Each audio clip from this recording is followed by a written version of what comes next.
what we do in the midst of this sin-sick age that has rejected the gospel and perverted the gospel and replaced the gospel with that which is not the gospel.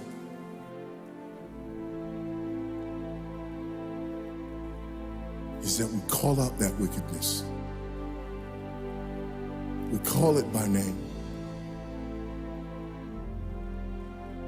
And we remind people of the good news of the gospel again and again and again until it tastes sweet to them. When people say, no, our problem is this, our problem is that, we say, no, our problem is that God created the world. And God created man, and he put man in the garden to keep the garden, and he gave the man a command. And he held that man to perfect, perpetual obedience to that command, and he promised him life if he kept it, and death if he didn't. And he didn't keep it, he ate. And because he ate, because of that one man, sin entered the world and death through sin. And everyone born from that man through ordinary generation inherited that man's sin nature.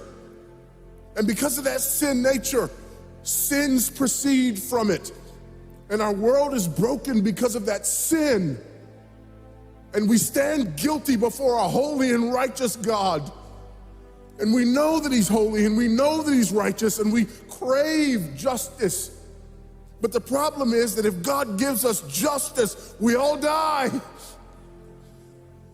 And so that God, in his goodness and in his mercy, sent forth his son, who was not born of ordinary generation, but was born of a virgin. Yes, the virgin birth matters. Why? Because if he's born of ordinary generation, he's born in sin.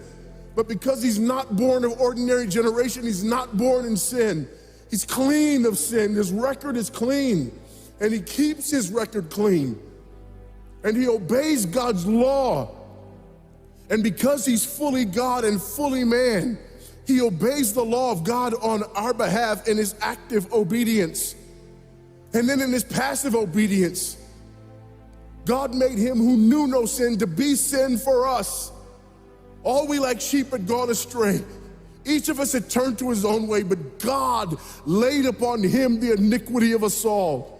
And Christ died for sin once for all, the just for the unjust. And God imputes our sinfulness to him.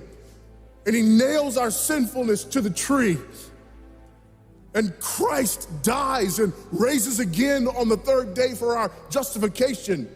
And there's another imputation. The righteousness of Christ is actually imputed to us so that God can be both just and the justifier of the one who places faith in Jesus Christ, so that all those who come to Christ may enter in, so that all those who place faith in Christ might be saved, but not only saved, but sanctified.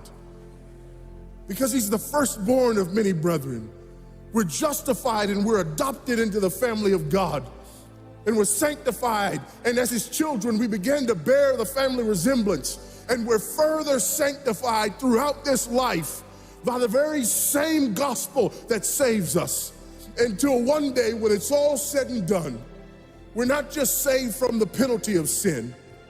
We're not just saved from the power of sin, but one day we're glorified and saved from the very presence of sin. That's the gospel that we preach. That's the gospel that we need. And that's the gospel that's more than enough.